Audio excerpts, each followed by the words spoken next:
O episódio de hoje do Enchendo a Carteira Global está sensacional pelo momento que a gente está vivendo. Eu vou explicar para você hoje, junto com o nosso aporte, o que está acontecendo com o mercado e por que o Japão é um dos principais catalisadores do que está acontecendo, que pode ser um prelúdio de uma recessão americana e, por consequência, uma recessão global. Esse episódio está extremamente didático. Se você quiser um vídeo nosso dedicado a explicar o que está acontecendo com o movimento do Japão, dos Estados Unidos, para estender nisso, comenta aqui embaixo que a gente grava com o maior prazer. Eu vou explicar isso hoje para você, mas se quiser um vídeo dedicado a isso, com mais detalhamento, comenta aqui que a gente faz com toda a certeza do mundo. E o que está acontecendo? Na data de ontem, prévio que eu estou gravando esse vídeo na terça-feira, dia 6, a Nasdaq e o S&P caíram 3%, a Nasdaq chegou a cair 6%, tirando de valor de mercado quase $1 trilhão das principais empresas de tecnologia, Apple, Nvidia, entre outras. O S&P chegou a cair 3%, que para um dia isso é de fato bem expressivo. Muito disso aconteceu por conta do payroll, que é o dado de criação de empregos nos Estados Unidos. É um dos principais fatores, mas não é o único principal fator, que criaram-se 114 mil novas vagas de emprego, quando a expectativa era de 175 a 185 mil. Isso gera um receio de mercado que a economia ela está esfriando. E aí que você tem que entender como que se encaixam as peças da macroeconomia, que a gente vai explorar na nossa aula de hoje, o que um indicador tende a gerar para outros indicadores. Aqui olha o raciocínio comigo. Se a expectativa de criação de vagas de empregos era uma e ela veio menor, ou seja, criou-se menos empregos, é uma expectativa que a economia está esfriando. E a economia esfriando, o que fica a obrigação, entre aspas, do Fed, que é do Banco Central Americano, que ele corte a taxa de juros o mais rapidamente possível. Só que, olha como o mercado ele é emocionado, por não dizer outra palavra. Se a gente for olhar esse site aqui do CME, que é um site muito legal que a gente viu aqui algumas vezes, ele mensura a probabilidade de ter corte de juros no Fed baseado em apostas de mercado. O mercado agora está apostando, 25% das pessoas que vai ter um corte agora em setembro, de 25 pontos base, 0,25%, e 75% das pessoas estão apostando que vai ter um corte de 0,5%. Só que olhem nessa tabela aqui. Há uma semana atrás, a probabilidade, há um mês atrás, aqui ó, em cima da minha cabeça, a probabilidade era 5%. Não tinha ninguém apostando há um mês que ia ter corte de juros. Ontem estava em 85%, corte de 0,5% no caso, né? Ontem estava 85% do mercado apostando nisso, hoje 75%. Ou seja, mudou de opinião muito rápido por conta de alguns dados. Um deles é o payroll abaixo do esperado. O outro dado é em relação a um fenômeno muito legal chamado carry trade do Japão. É um negócio muito, muito interessante, tá? De novo, se quiserem que eu detalhe isso aqui realmente com foco nesse aspecto, comenta aqui embaixo. Eu acho que é uma aula que vale a pena, mas quero ver se vocês têm de fato interesse nisso. Vamos lá.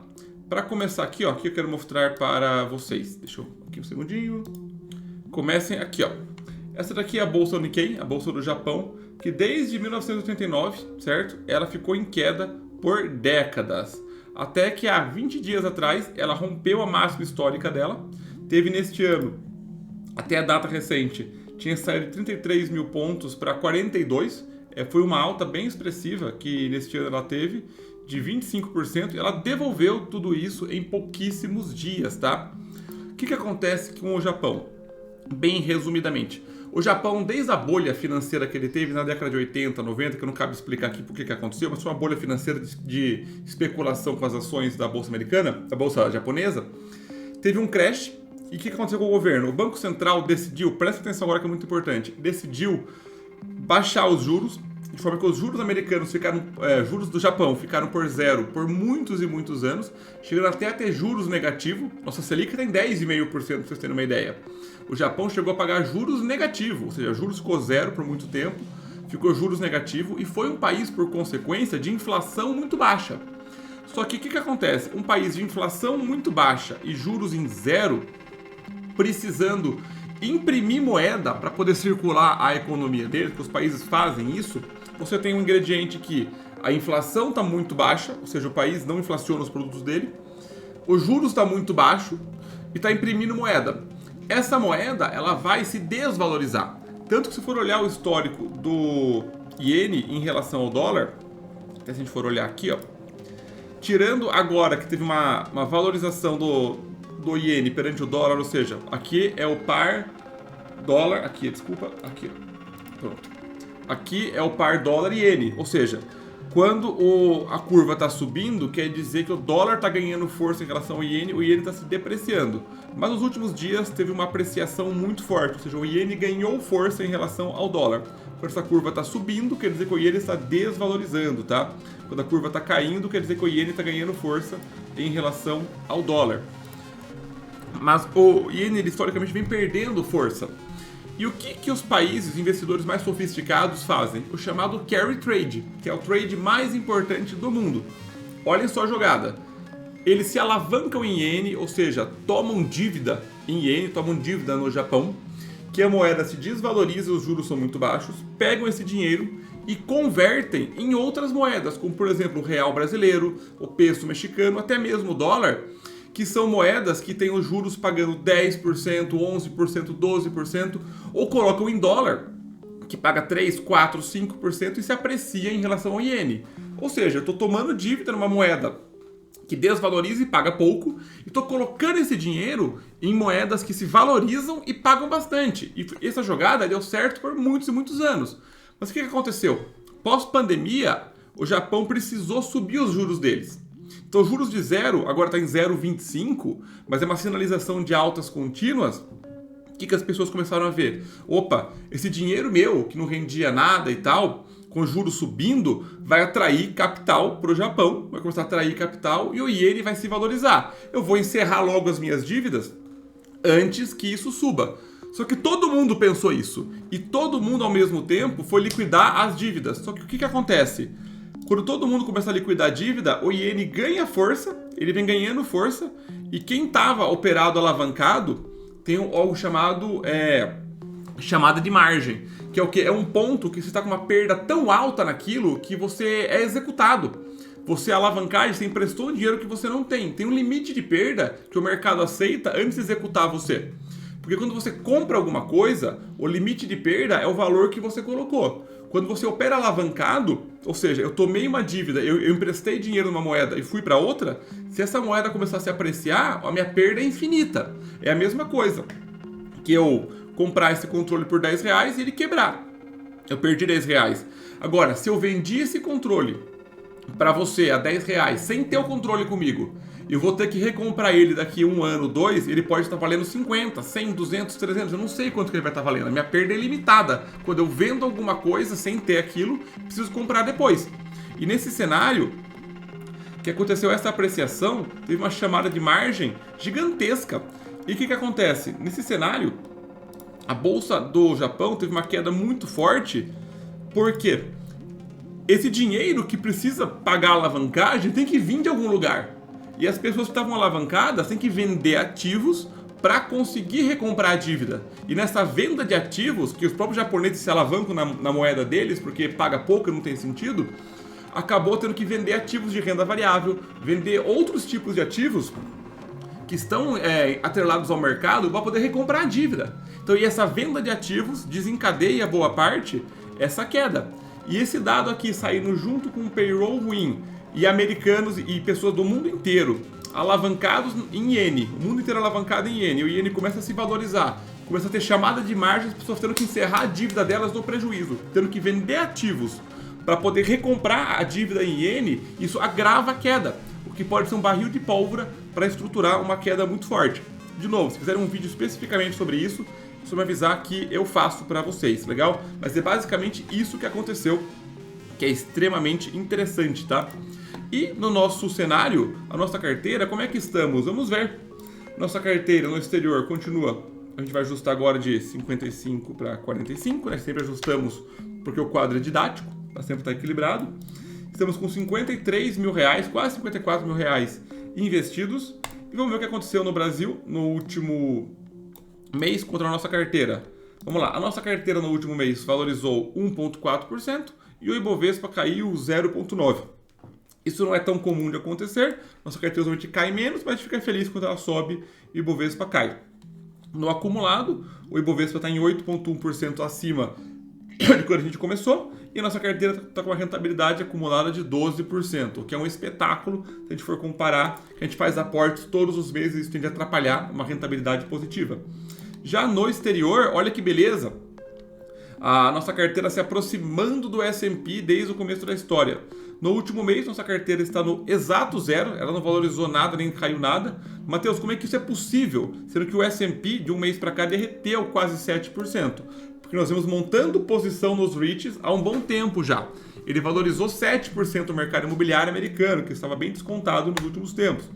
Então a nossa carteira, que desde que a gente começou, os REITs estão com uma queda de 10% ainda no VNQ, o S&P valorizou 27% e nossa carteira conseguiu valorizar 24%, tá?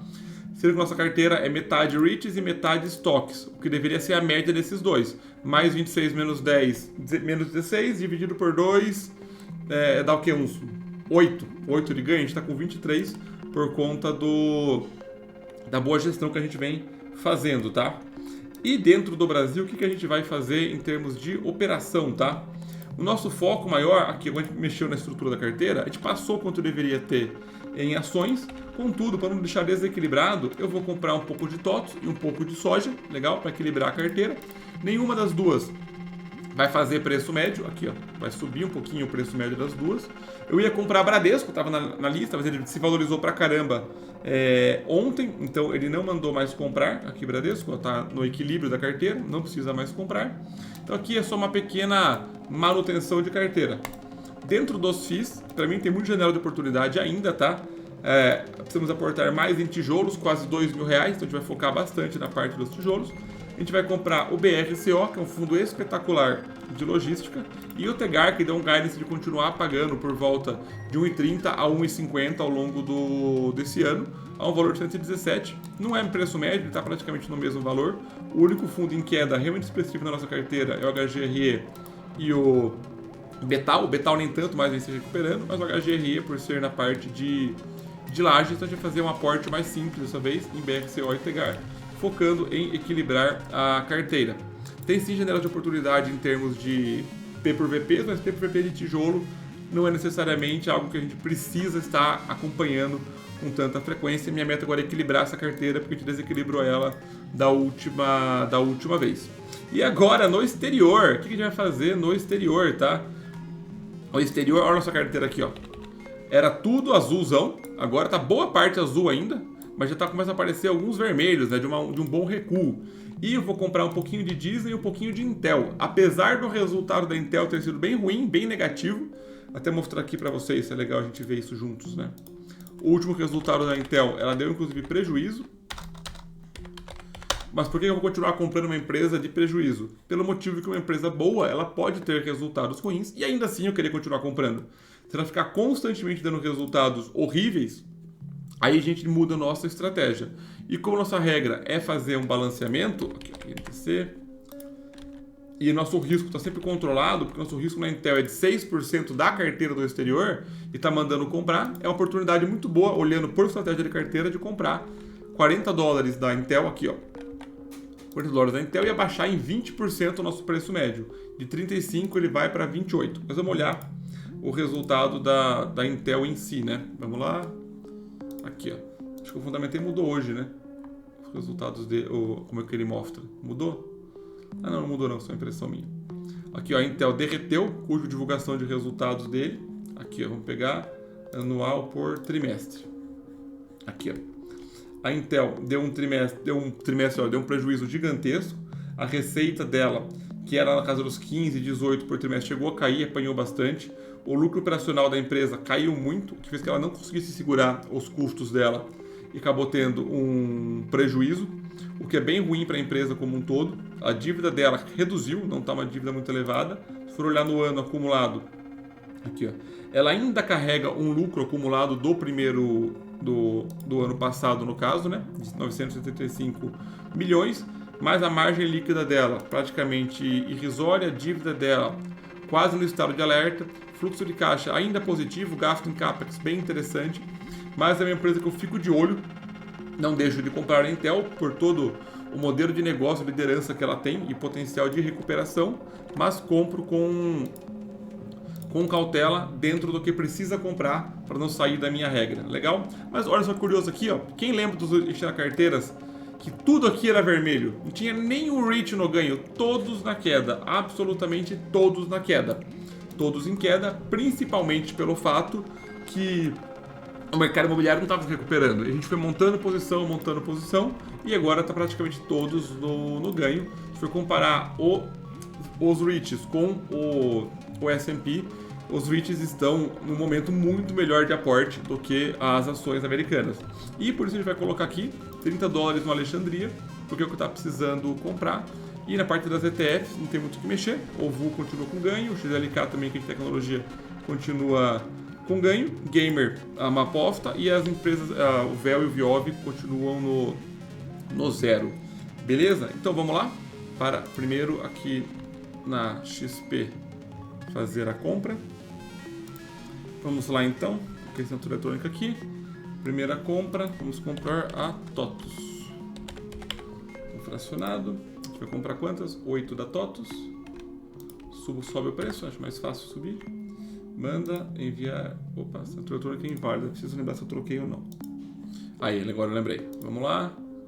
8 ações da TOTUS comprada, perfeito. Próxima compra, a soja. Também equilibrando a carteira, comprando 7 cotas. Subo o preço, a pessoa subo o preço, mas olha só aqui, eu mandei a ordem, só para lembrar, né? Subo o preço que não tem crise. Eu mandei a ordem de compra 27,35 e comprei 27,15, porque sempre você compra do melhor ofertante. Eu não sofro com isso não.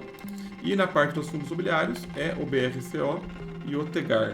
Vamos comprar o BRCO 11. Legal, a gente vai comprar quanto dele? 2. Subir um pouquinho o preço.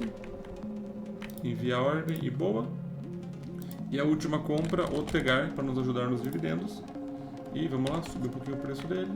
Enviar ordem e enviar. Vamos só ver se atualizou certinho aqui o nosso saldo. Pelas minhas contas é para ter dado certinho. Aí sobrou R$11, deve dar para pagar as duas corretagens. E vamos agora para o exterior. Deixa eu abrir aqui o que a gente precisa comprar. Deixa eu só deixar aqui na outra tela para não perdermos. Então vamos lá, investir. Nossa conversão agora deu $85 em vez de dar 90 e tanto. Por isso que é importante sempre fazer $1 médio, né? Então vamos investir na Disney. Quanto? $20, né? Então $20 na Disney. Enviado. Próximo, a Intel. É um aporte e um risco um pouco maior, mas é uma empresa que eu estou pensando apenas no longo prazo. Nada de curto prazo. $40, enviar. Perfeito. E aí, o restante do meu saldo, vou colocar no Alexandria. Vamos ver quanto que sobrou pra gente. Cadê aqui? Alexandria. Aqui. Vamos investir. Cadê o salto? Salto é óbvio, 34 e 39. Continuar, enviado e feito.